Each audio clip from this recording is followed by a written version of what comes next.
Ebony, the prog edition. I'm really excited for this week's episode, and I'll get to that in a minute. But first, we need to thank Ted Furuhashi from Circles for being a guest last episode, and he said to listen to Between Birth and Death by Sunk Lotto. Yeah, I'd never heard of Sunk Lotto before, and he did say that they were touring. So after the interview, I was doing the Wall of Sound newsletter. If you're not subscribed, you should be, because I'm hilarious. And I saw that we actually interviewed one of the dudes from Sunk Lotto, and they were talking about playing shows together again, and some of them had already sold out. So I was like, oh my gosh, maybe I should actually go. Wouldn't that be a cool way to experience this band for the first time?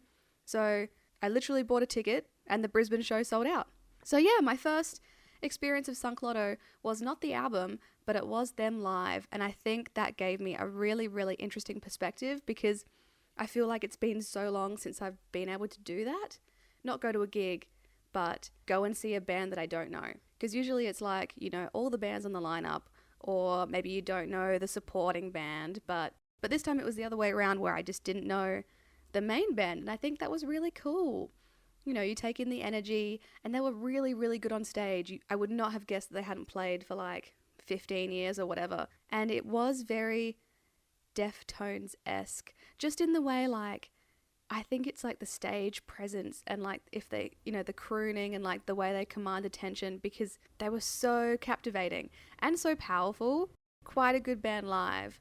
But the album itself, Between Birth and Death, I did listen to, and I think for me it challenged what I think a prog album is, because if I had heard this with no background information from Ted, I would just assume, yeah, that's like a rock album, like a heavy rock, alt rock kind of album. But I think hearing more about it, and from someone else's perspective saying, well, this is prog because of these reasons, and because of their backstory, and because of the way they developed, yeah, it's a totally different way of looking at progressive music, which is cool. Yeah, couldn't sit still for this one. I just went to the park and did a bit of a workout at the time, and it is good for moving. Can be like very intense, high energy, hard hitting. I quite liked it, but I think I'd need to listen to it quite a few more times to understand more of the prog aspect and really fall in love with this album. I think there's the potential for me to fall in love with this album, but I'd have to give it some more goes. But I really did like the opening track, 5 Years of Silence. Along with Everything Every Way, I think that's the song I remember seeing live probably the most. I don't know if it's just very recognizable, but when I heard it in the album, I was like, oh, pretty sure they played this live. But otherwise, what a cool band. What a cool chat. I hope you checked out the YouTube version of Ted showing their new track, Sleepwalking, because that was an eye-opener for me. I've never been able to see that side of things before. People don't just randomly share it. Really, really cool. If you haven't seen it yet, go check it out. It's well worth it. And, you know, while you're on social media, you should look me up on Instagram, Facebook, and Twitter at EducateEbony. I post some stuff. You can interact with me. You know, no one ever tells me if they've actually listened to the album. Some people do, actually. I take that back. But if you do, if you follow along and you listen to an episode and you listen to the album then as well, comment, let me know. I'd love to hear from you. But I don't want to harp on too much. Let's get to the good stuff. Okay, for this episode of Educate Ebony, the prog edition, I would love to introduce Richard Chu. He is a pianist, lecturer, and composer of great esteem, having received numerous commissions over his career. You can find his album, The Last of England, on his website, which is linked in the episode description, and also on Spotify. He's taught music and drama at the University of South Australia and at the Elder Conservatorium of Music at the University of Adelaide. He's currently Director of the Arts Academy at Federation University in Ballarat. And you may be wondering, Ebony, how the heck do you know this man? It doesn't seem like we run in the same circles at all. But 10 years ago, young Ebony, in her first year of study at the University of South Australia, decided to pick an elective called Progressive Rock. And guess who was her lecturer? Rick, welcome to the podcast. Hi, Ebony. It's great to see you again. Yes, you too. I do have to say, officially, I'm really glad this worked out, and I'm surprised it's been 10 years. That's just perfect. But, you know, you were the first person that really introduced me to prog rock, and the rest is history. But I remember like every single thing about that class. The assignments, loved them. The classroom, 9 to 12 on a Friday morning. Yeah, it really made an impact. So thank you so much. Oh, it was a great time. And I think, you know, having it as an elective within the degree, but also available to students from other areas of the university, it was a really, you know, timely thing to do. And it was a really terrific thing to be doing. Yeah, surely you would have loved it too as just like I know it's work, but it's also, that's a pretty fun hobby to just watch music videos and talk to a bunch of kids about this really cool genre. Yeah, because I think the appreciation of music is overlooked. Do you know what I mean? I think that we all kind of understand in a way that music's part of a lifestyle choice that we make. But I think to extend that and really listen critically to a type of music over a period of time really can open doors for you. And, for me, this was a really great kind of music to choose because it's so diverse. And of course, it's had a long impact really and an influence in terms of other genres. And we may come on to that. But Yeah, it definitely has. How did you first get into prog rock? It's a very broad question, but yeah. well, no, it's a really easy one to answer because I was very young. I mean, I was 7. Oh. So I didn't kind of consciously do it. It's just that I had a primary school friend at the time whose mum was a hippie and a really good violinist, fantastic musician. And I used to go around to his house, and she had Tubular Bells by Mike Oldfield, and she put it on, and that changed my life. I mean, that's honestly why I became a musician because she put this thing on, and I'd been, by that stage, I was starting to learn piano, but I had this kind of ability to be able to hear things and pretty much try and work them out, in a very basic way at that stage. But I could play from ear. So this thing just completely, it changed everything because it sounded in a way quite like classical music, but it was rock music. And I thought, okay, well, there's a connection between the two.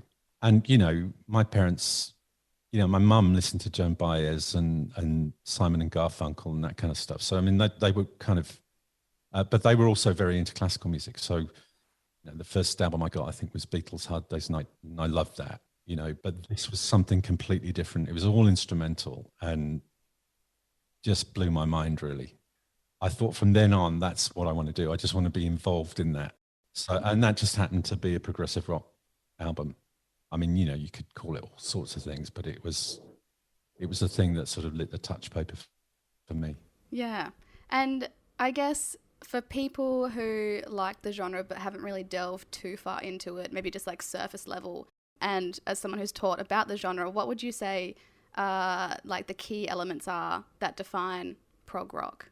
I'm going to ask you all the technical questions because you're the actual qualified person here.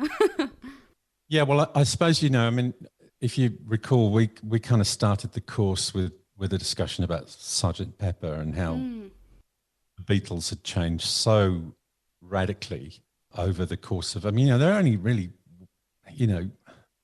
the band really was 10 years. If you think about it, it's a 10-year period.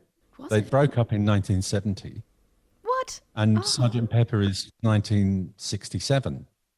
So it's a very short amount of time that they moved from A Hard Day's Night that we just sort of briefly touched on, which is, just post their Cavern days, really, when they were becoming huge, pop music, to something that is much more than that, much deeper kind of storytelling, much more sophisticated music. And, Sergeant Pepper, I think, was a kind of prototype prog album. And so many of the people who subsequently went on to be, I don't know, classified as progressive rock, list that as the kind of the beginning of what they were doing. I think the thing that, in terms of what the music is about, it's about, they were mostly really talented players. So they were people, a lot of people were taught classically and brought some of that element into the playing. The songs were longer. There was a lot of instrumental development in the music, a lot of unusual time signatures and sophisticated harmonies, some really spaced out lyrics as well. So that, it didn't have to make sense. It wasn't really about love songs. Some of them were, but, I mean, if you look at Yes, they're a classic example of lyrics that are really cosmic, and yet they really work. They're not kind of, you can't work out what John Anderson's really singing about, but there's something really extraordinary about the way he sings it. And yeah, so that, I think that's probably what defined it. And it wasn't a long period of time, really. I mean, you're only looking at, I mean, if we come back to Tubular Bells, it's 1973. It's the first album on Virgin Records, the beginning of Richard Branson's sort of Virgin Empire, if you like. He picked a good And one, the didn't first he? thing he did was said, well, yeah, he did, But within 4 years, you have the Sex Pistols signed up to Virgin. So Mike Oldfield is kind of gone, and he's still got an album deal with them. He's still got to deliver records, but they're pushing Nevermind Bollocks by the Sex Pistols in 1977. That's so different. So yeah, so it all changed very, very, very quickly, and then sort of went really out of favor. And as things do, they go out of fashion, but then they re-emerge. And if we look at a lot of the bands that are playing in the kind of metal genres, I mean, and there are many, a lot of them are influenced by progressive musicians of the 70s and would openly own up to that. Yeah, definitely. It's just popped into my mind, but what do you think of the genre or subgenre gent? I think it's fantastic. I mean, I love it because, as we said before we came on air, that, my son is a metal guitarist, and I've ended up going to a lot of festivals, and I'm a big fan of Meshuggah and, a lot of that music. Who else? I mean, Mastodon, playing that kind of really, it's phenomenally technical, but it's just really great music. It's very visceral. Mm. Yeah, cool. No, I just wanted to ask. But let's get to the really good stuff. What is the one prog album that you think I need to hear? Well, the one I've chosen for us to kind of have a chat about is the Genesis album Yes. from 1976, and it's called A Trick of the Tail. And I suppose I should say all of their work is really extraordinary in it. There's a huge development in it, but I think I chose this one because, it was released on the 20th of February, 1976. So it's like 46 years ago, unbelievably, pretty much to the day. And I suppose I should maybe start off by saying, well, why this album? Why this group? Yeah. Why now? I mean, if we were to look at that, Genesis are playing now. So they're on their farewell tour. They were in Berlin quite recently. They're going to actually wrap up that tour at the O2 Arena in London at the end of March. And that's the end of it. That's the kind of the end of an era. So the remnants of that original band, so that's sort of Phil Collins, who we all know because he became a superstar, sort of singer-songwriter in his own right. Mike Rutherford and Tony Banks, founder members of Genesis are playing now. And the other thing is that, the original guitarist from Genesis, or the guitarist that joined shortly after they became sort of well-known, a guy called Steve Hackett, is playing Genesis music he's playing in Australia in May and June. So it's really, be well worth going to see his band because he's playing a lot of the sort of Peter Gabriel era Genesis music. Oh, and, cool. There's a concert in, which I'm going to go to, so I've never actually seen him, in June. So he's playing in Melbourne. Amazing. So really worth looking up. So that was the I suppose the reason for choosing it.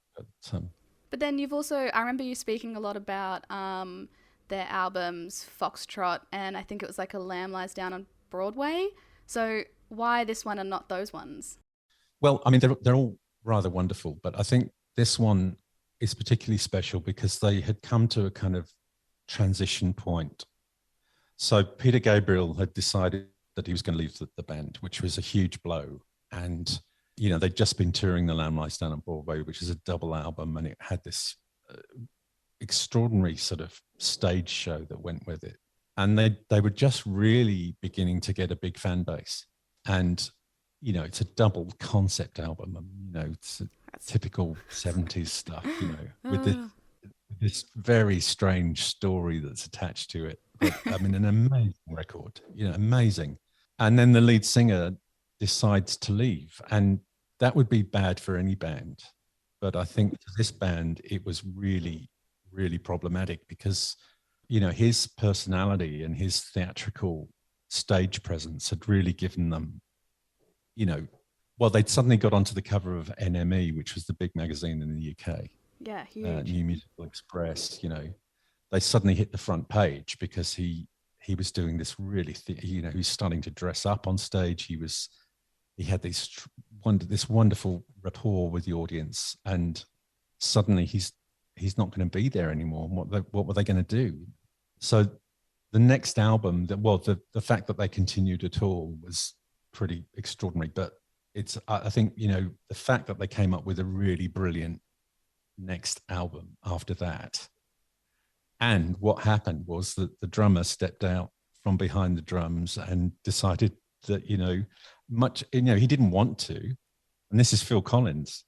So this is the sort of, this is the advent of Phil Collins as a lead singer. Yeah. He had no desire to do it at all, but they couldn't find a replacement that was able to sing it as well. And he was putting down guide vocals of 4 people who were auditioning, so that they could have a go. He was just basically doing it and being like, not what I'm looking for, when he was the one. Yeah. Interesting. So they persuaded him to sort of step out and then not only record the lead vocals, but then there was the question of, okay, right, well, we've got to go on tour. This is a big deal. And so, he stepped into that role. And so within the band, within the family, this close-knit group of people, they were able to find the replacement, having auditioned, I think, many, many people, none of whom sing right. And this kind of brings us to now, because of course Phil Collins, has some health problems, as you might be aware, and he suffered nerve damage from various operations that he's had on his back, and isn't able to drum anymore. So he's not able to do that. So his son Nick is now playing drums on the Genesis tour. So the whole thing's happened again, from within the kind of family, really. Has emerged this person who's able to kind of, replicate those drum parts to a degree in a level where it sounds like it should. So they've done this a few times now, and it's really quite a lovely story, really. Oh, wow. Yeah, I mean, I just assumed you'd go for a Peter Gabriel written album, I guess, as well, with Genesis, just because, I don't know, not that I've listened to much of Phil Collins' Genesis era, but just the way that Peter Gabriel writes and sings, it's just very, like you said, very like theatrical, and which I don't think you'd necessarily associate theatrics with prog. I think nowadays people associate it with like the whole shoegaze sort of genre, but back then they were really performers for sure, I guess. Yeah. And I think the material lent itself, or he felt it lent itself to this kind of, it is like theatre. When you see their early shows, the ones that have come to us on film, particularly the Shepperton live performance, which is amazing. You see him, it's also quite funny, of course, there have been a number of, you think of Spinal Tap in certain areas of it, it is quite amusing to look back on it. But at the time, nobody was doing that. And the songs, they're stories. So they're almost like mini operas, if you like. So they lent themselves to that sort of theatrical presentation. Right. So did Phil Collins carry that on when he stepped up, or he was like, I guess I'd better do it my way because you can't replace him? That's a brilliant question, because I think he couldn't. He didn't want to, so that they were all pretty unsure when Gabriel started to do that stuff. Yeah. He didn't tell them. He just sort of turned up in this sort of outlandish costume, one of which include, if we go back to Foxtrot, he had this fox's head made, and then he wore his wife's red ball dress, this ball, and sort of just showed up on stage, and they didn't know who was going to do it. But suddenly they're on the cover of the music magazine next morning, so it worked. But Phil Collins isn't that kind of performer, and I think what he did was really interesting, because he's sort of like an everyman. You know what I mean? He stepped up and said, I'm like a regular guy, and with a very, very good rapport with the audience. But I think he's like, he's also from London, so he has a kind of quite a strong London accent, and he's from Chiswick, I think. So he was able to do something quite different with it, which is almost like this sort of, a sort of everyman figure, the guy next door. Just stepped up.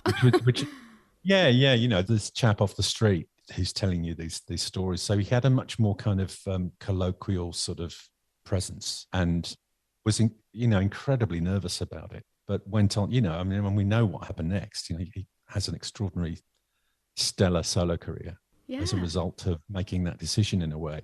I feel like it could have gone very wrong because he was still behind the drum kit, right? And he was singing as Yeah. well. So you've got what, 3 people or 4 people on stage, but no, there's no like central front man at that point in time. So it's like, especially I guess today you've got social media, which means that you can create a rapport without even seeing someone. But if they could only do that through a live show, it would have had to be lots of, I don't know, banter with the crowd or just a really good presence because there was no one focal point. So yeah, he might have just messed that up and it would have all gone downhill. Yes. Yeah. And I think he felt that they really went with it, that the crowd they had, that they'd built up, because his voice isn't unlike Gabriel's in a way. It's a slightly higher pitched voice. So he was able to cope with the high notes a little better. And, it's a really great voice, and it just sort of fits with the music. So he'd also done some backing vocals on previous records. So, you hear him in some of the kind of key songs where he's backing up Peter Gabriel's vocal. But yeah, stepping out from behind the drums, which is really what he was doing, is a big move. And so they had to find a live drummer when they went on tour. And Phil said, well, look, I'm picking who that is because it's very complex and it needs to be a certain kind of drummer. So they were lucky enough to get Bill Bruford for the subsequent live tours, who was with, he was with King Crimson, he was with Yes for a while, and was able to cope with the very kind of sophisticated things that Phil Collins was doing. And then, they've got this extra aspect to the show, which is they've got 2 drum kits on stage with Phil drumming when he's not singing. So they had this extra kind of element to the music, which they were able to bring into it. Yeah, that's really cool. Just on that, with the whole technical aspect of the drumming as well, do you think that more musicians should start off training classically? Because I feel like a lot just go, they pick up a guitar, they try and play their favorite album, and then it just sort of grows from there. Yeah, there are lessons involved too, but I don't really get the vibe that many people train classically anymore. No, they don't. I mean, some do, but we may not be aware of it all the time. But I think that, no, it doesn't really matter. I think, there's certain things that a classical training brings you, which is technique. There's a particular kind of technique that's involved with it. I think being able to have a real sense of the geography of the instrument, right? So with something like the piano, I think I'm very glad that I had that chance to study that music because, it stayed with me forever, and all the hours of practice that went into it. I was playing from the age of 7, and then, playing actually quite a lot every day. I mean, probably when I was 14 and 15, I was playing probably 6 hours a day on average, trying to fit that in, because there's no other way to it, to actually really become any good at classical music. You get through certain fairly simple pieces, but once it gets more developed, you just got to put in the work. Oh my God. Oh. Yeah, it's a lot of work, especially when you're trying to go to school. And, I was trying to skive off to play the piano. I didn't consider it to be work, really. No. Oh, that's awesome. Much rather have been playing the piano all day long. Oh, wow. Well, back to a trick of the tail. Do you remember when it became a really important album to you? Like, there was a time when you're like, oh, yeah, this is cool, breaking away from Peter Gabriel and branching out in this area. But when did you realize, oh, this is quite monumental for you?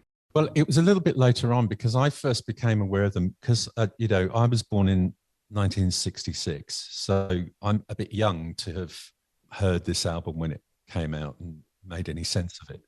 So I first became aware of Genesis when they released Duke in 1980, which is probably their last really progressive record. They were becoming more commercial at this point.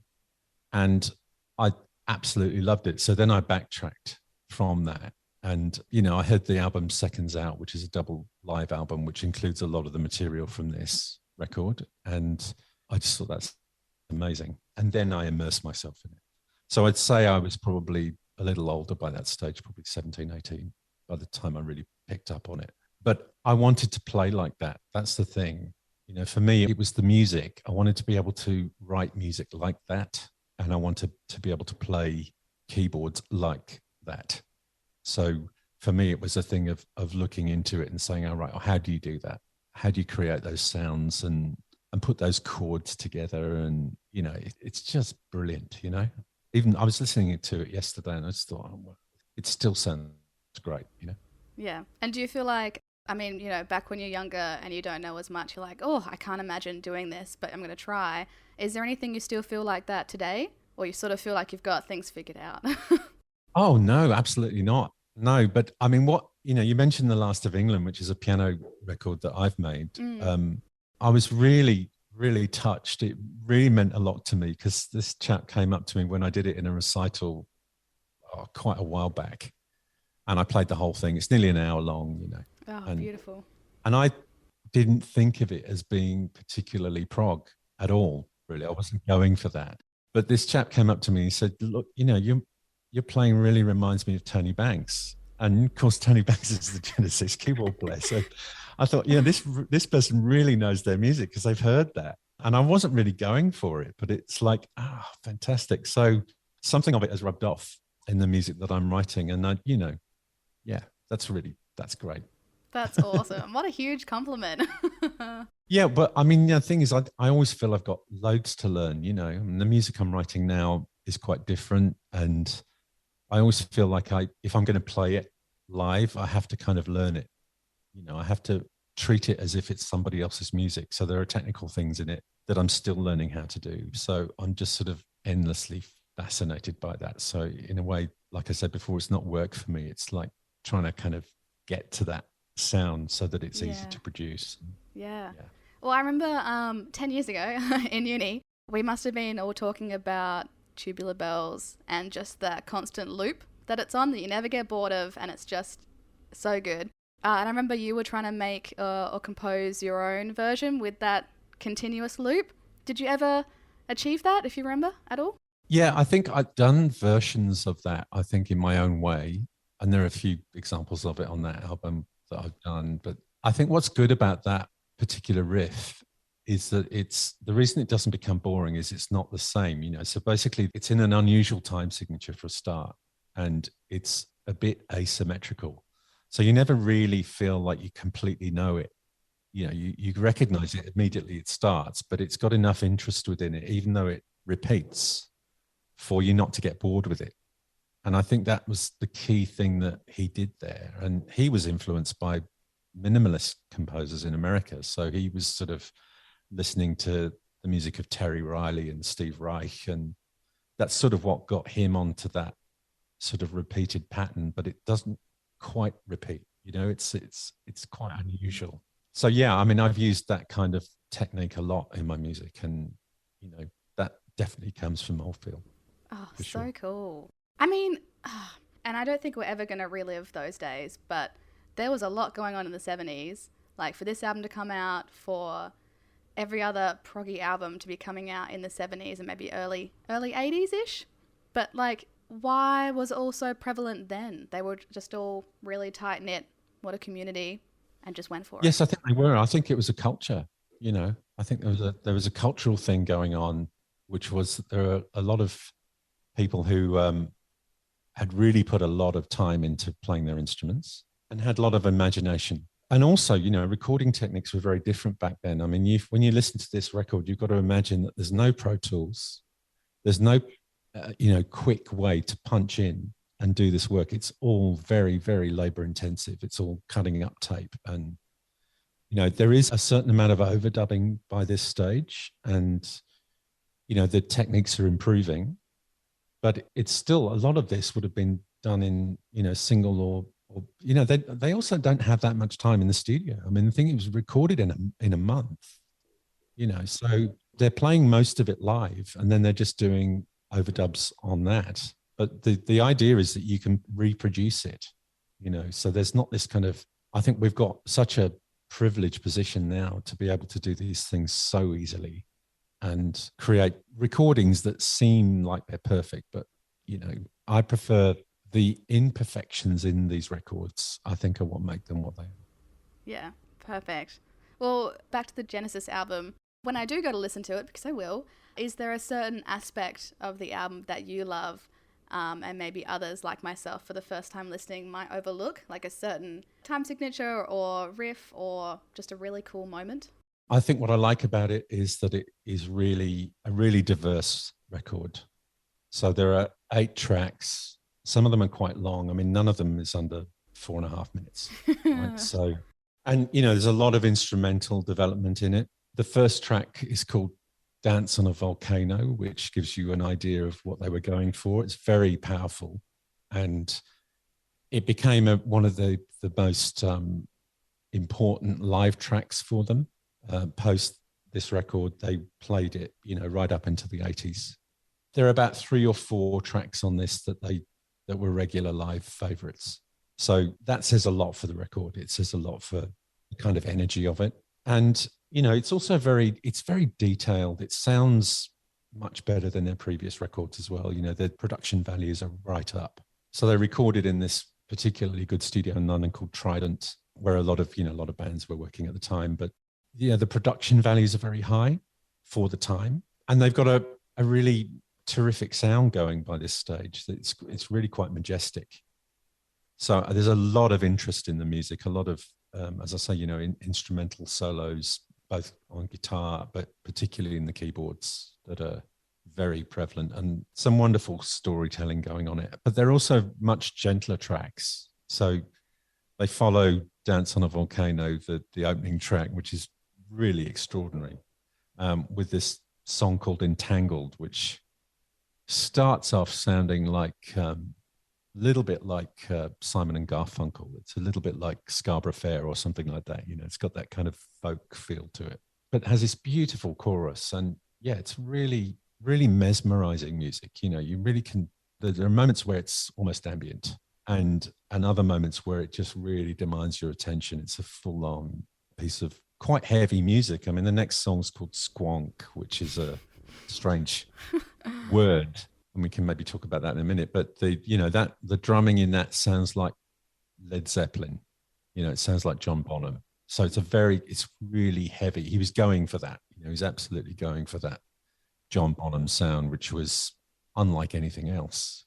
Justly famous drummer, and he was using a particular kind of setup with the kit to get that massive sound that Zeppelin had. But something like Kashmir would be a good example of the kind of track that they were going for. So, there's a lot of influences in it. Yeah. Oh my goodness. So for me, when I'm listening, I don't think I'm very good at picking up influences. And yeah, I guess I've been a music journalist for a while now, but I feel like many other people are like, oh, I can hear this in here and I can hear that. I'm like, I just hear cool music. Sounds great. So when you say that track sounds like John Bonham, can you describe what it sounds like? I don't think, because I've never listened to, I guess, drummers and been like, that's, so and so. Yeah, well, John Bonham was a very, very powerful drummer. And it's not just the strength, it's the sound that he was able to get out of the kit. He used a bigger bass drum than a lot of other musicians and thicker sticks. So there were technical things that he was doing to get that sound. And it was very influential. Other people tried to get it. But because Zeppelin were, a 4-piece, it was like they really needed something very powerful in that engine room. And they called him the engine room. So he had that particular kind of sound. And if you think of Phil Collins, I mean, one of the most well-known things, one of the most obvious things is, looking at In the Air Tonight and that drum sound. So he went on to try and create something like that of his own. People talk about that's the sound of the gated drums from In the Air Tonight. It's become worldwide, it's a thing. But it was a particular recording technique, and I think it comes from John Bonham in terms of what he was going for. So there's that element of it, but also in terms of, I mean, if you look at the title song from the record, which is A Trick of a Tale, it's got this kind of quite upbeat Paul McCartney sort of feel to it. Oh yeah. It really is. It's very like, if we could think of a Beatles song that is really like it, something like Getting Better All the Time. What is it? Getting Better from Sgt. Pepper. It's very much that kind of groove. And, they're quite clearly going for something a little bit more commercial. but still slightly off kilter. So there's definitely Beatles influences in there. I'd say there's the Simon and Garfunkel influence. There's, Zeppelin. Also, the last track is an instrumental. It's called Los Endos, which sounds like a Spanish phrase, but isn't. They've actually made up the words. Oh, are you serious? Supposed to, yeah. So it's supposed to mean the end, but Los Endos does not mean the end in Spanish, right? Yeah. So they've made up the words, but it sounds like a Santana track. They've got a Santana kind of feel going on there, very, very involved percussion and a very fast drum track. Very exciting music, and it has an absolutely Latin American feel to it. So, and that sounds to me more like the influence of, Santana, but also Weather Report, jazz rock, that kind of thing. So they were also able to go into that sort of area. And, that's also down to Phil Collins, who had a side project throughout his time with Genesis, really called Brand X. And they're not a band that people know much about, generally speaking, but they were an instrumental jazz rock outfit. So he was playing that kind of music when he wasn't with Genesis. And that's really worth looking up too. But you can absolutely hear the influence of Brand X on that track. Oh, awesome. Oh. I feel silly asking this question because it's Genesis, but why do you think this album stands up in 2022 and in future years? I think because it's so musically strong. I think the writing is absolutely extraordinary. They'd just come out of a pretty sophisticated double album with Peter Gabriel, the last one, in which, in fact, he only wrote the lyrics, really. He contributed to some of the vocal lines on it, but really he was taking charge of the lyric writing. And so didn't really have much to do with the writing of the songs themselves. But this, you feel, is more of a collective effort. And, Tony Banks is very, very strong on this. He sort of becomes the leader here and takes over that role and says, okay, we are going to continue and we're going to come out really strong, and Dance on a Volcano says everything you need to know because, you hear the beginning of that and you think, okay, right, well, they're not going to fold. And they thought about continuing as an instrumental band. This is the amazing thing. I think, okay, well, wow, how is that ever a thing? But of course, there were instrumental bands at the time. There were bands that were pretty much doing instrumental stuff, like Emerson, Lake and Palmer, for example. The songs are fill-ins, really, for the instrumental stuff that they're doing. So it was a thing in the 70s that you could absolutely go that way. But they also sensed, I think, that they could become a little bit more commercial. So the Trick of a Tale, they released it as a single and, it didn't hit home, but I think it was a sort of precursor of things to come. They became progressively more commercial and less progressive, if you like, yeah. as they went on, and then they start filling Wembley Stadium for 2 or 3 nights on the trot when we get into the 80s, Can't be mad at that. No, absolutely not. This is what amazes me about them because, if we go back to this thing about punk and the way that was exploding at the time or about to, that was a big reaction to progressive rock. So, you hear John Lydon. Oh, yeah, yeah. John Lydon, Johnny Rotten was absolutely visceral in his attack of progressive rock. He thought it was completely pompous, overblown, and they were all public school boys, and it was appalling. It was an absolute reaction. He particularly hated Pink Floyd and Yes and Emerson, Lake and Palmer, all that kind of thing. The idea was to return to basics and really speak to the problems of the world, which of course they do. Yeah. But Genesis somehow seemed to kind of sail through this relatively. I don't know, they kind of go under the radar a bit, but they don't get the kind of awful press that Yes got and Emerson, Lake and Palmer and Pink Floyd. They really got an absolute roasting in the music press at the time. And as things changed, and of course their fans stuck with them and sort of weathered it. But Genesis seemed to just sort of continue, quite quietly in the background there. And they didn't seem to get that kind of roasting, That's so weird. I had no idea. Was it sort of like punk was the public school boys and then prog was like the private school? Yes. Classical There was classes. a lot of that. There was a lot of class in it. Right. And they were right. You know, I mean, all of the original Genesis lineup, they all met at a very posh school called Charterhouse, which is in Godalming in Surrey. You know, they were where people get basically, you know, even now sort of trained to sort of enter the civil service. You know, it's a very kind of elite sort of world, which leads to Eton and Oxford and Cambridge. And that's the kind of natural progression for a lot of people still who go to those schools. I mean, they're much more diverse now, but there's this class thing going on. And I think that the Sex Pistols and bands like them were an absolute reaction to that. Ooh, that just doesn't happen these days, I don't think. Not at all. I think everyone's a lot more Not open. in the same way. Yeah. No, not in the same way. I think it was very prevalent then because, you know, of the kind of notion of the conservative government. That's still very strong, of course, you know, that notion of public school within the conservative government and parliament and the House of Lords and all of that, you know, that it's very strong in it still. But yeah, I don't feel it here in the same kind of way at all. No.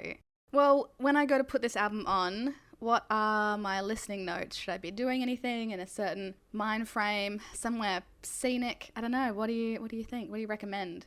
I think somewhere where you can really enjoy it. I think a good glass of wine and a nice meal would be a good way to enjoy it and just settle into the storytelling because it's really fantastic. And yeah, there are tracks I haven't really mentioned like Madman Moon, which is one of them, which is virtually all keyboards, and you know it sort of takes off in the middle, but it's absolutely brilliant. You know, well, one of the reasons I chose this was a friend of mine. I had a band at school, a prog band, Yeah. when I was about 16, and I haven't seen the guitarist who I used to write with for well nearly 40 years, right? So it's a long time. And he just got in touch with me, and he's an environmental biologist. He's a professor, you know, working in the UK. And he got in touch with me recently on, you know, he just found my website. And what he said was, I remember when we were at your house and you were playing Madman Moon from Trick of the Tail. And I thought, oh, wow, okay. You know, so we have this connection over many, many years. And this would be, you know, you'll have a lot of people saying the same thing. I know that there are a lot of people who have connected over this music. It's meant a lot to them. And I think, as we all do, you know, we have soundtracks to our lives, right? But these records, I think, are really something. They kind of remind me of a time, but also they've stood the test of time in certain important ways. So I'd say just enjoy the storytelling. There's some really lovely moments on it. Phil Collins sort of emerging as this sort of artful dodger character in this song called Robbery, Assault and Battery, which Ah. sounds very violent, but it's a story of a kind of bank robbery that doesn't go to plan, and he plays all the characters within it. So that's an element of the Gabriel Genesis still existing, but he does it again in a very much more colloquial Cockney sort of way. You know, he's sort of like a Cockney storyteller. Think Alfie Solomon's in Peaky Blinders or something like Oh, that. You know, you cool. start to Yeah. get to the kind of character that we're talking about. You know, something Dickensian about it as well. So if you look at the cover of the record, it's really unusual. You know, it's like a series of sepia drawings from a Charles Dickens book or something, which gives you a panoply of these characters that are represented in the songs. And funnily enough, was designed by the same company that had done The Lamb Lies Down on Broadway, which looks completely different. So Hypnosis is the company, and they did a lot of covers at the time, but they were more known for their sort of angular photographic kind of design, quite cool design elements. You know, they designed Dark Side of the Moon, things like that. So, Oh, you know, amazing. which is an iconic album cover, right? Yeah. Yeah, So, it definitely is. yeah. It does feel to me, just from like what you're describing, very much of a the chapter isn't quite closing, but it's just like, what's the word? Not revamp. Yeah, It'll, no, it'll come to I me. think it is a revamp. I think they're reinventing themselves. Oh yeah. You know, I think they're really trying to maintain the best of what they've done up until that point. Hmm. I A nice think you can see transition. elements. That's Yeah, what it is. yeah, absolutely. And of course, they, you know, it's only a matter of a few albums before they get to Abacab and beyond, where they're very much more a kind of mainstream rock act. And you know, they're appearing on Top of the Pops, which is the program that we had in the UK. I remember it now. You know, it started off with the the theme music was A Whole Lot of Love by Led Zeppelin. It was the riff from that. And that was on, I think it was on a Thursday nights. But I remember seeing Genesis on that, for the first time doing, Turn It On Again, which was their first single that really, really got anywhere. And, they became a really mainstream act. So, this is I think an important step on that road. I agree. I'm excited to listen to it. Do you have anything more to add about this album before we wrap it up? No, I don't think so. I mean, I think what I would say is that if we're talking about classical music, something that they do is they'd started to do this really from this album onwards, but they start to bring material back. The way that classical symphonies work, where, you'll get to hear these themes that kind of come back and they morph and they transform, and in a way that's what holds these big chunks of time together. If you've got a symphony that's like 20 or 30 minutes long or whatever, or longer than that, how do you hold that together? Well, you've got to kind of do this thing which is called thematic reminiscence when we're talking musical terms. But they do that in Los Endos. They bring back a whole bunch of tunes that they've worked with in various songs, and they string them together into this long instrumental. And you'll hear elements of Dance on a Volcano and Squonk and various other things. There's a song that they didn't end up putting on the album called It's Yourself, which they draw from. So they're thinking as classical musicians would in terms of form. And that's how these songs hold together. You've got quite long songs, some of these, 7 or 8 minutes, and yet they seem to hold your attention, and you want to stay with it. You want to stay with the narrative. So they're very good at that. And it's an antidote to the kind of 3-minute hit. It's something a little bit more considered and more of a story and more of a sense of development within it. And that's what I love about it all. Oh, I love it. Well, there we have it. The one prog album that Richard Chu thinks that you and I should listen to is A Trick of the Tail by Genesis. Rick, thank you so much for your wisdom. I can't wait to listen to it from your point of view. Thanks, Ebony. It's been great to speak with you. Hello. Hello. How are you? Oh, it's good to see you. Yeah, good to see you too. It's been a long time. Wow, it's fantastic. I was literally just thinking it's really weird it's really nice and a bit weird to revisit such an old chapter, of your life back. Yeah. It's literally been 10 years. I looked it up. Wow. Yeah. Amazing. I'm so excited. Yeah, me too. It's really great, and really terrific to see what you've been doing, and particularly in this space. I mean, it's just great that something some connection that we had back then has meant something to you and gone forward. I mean,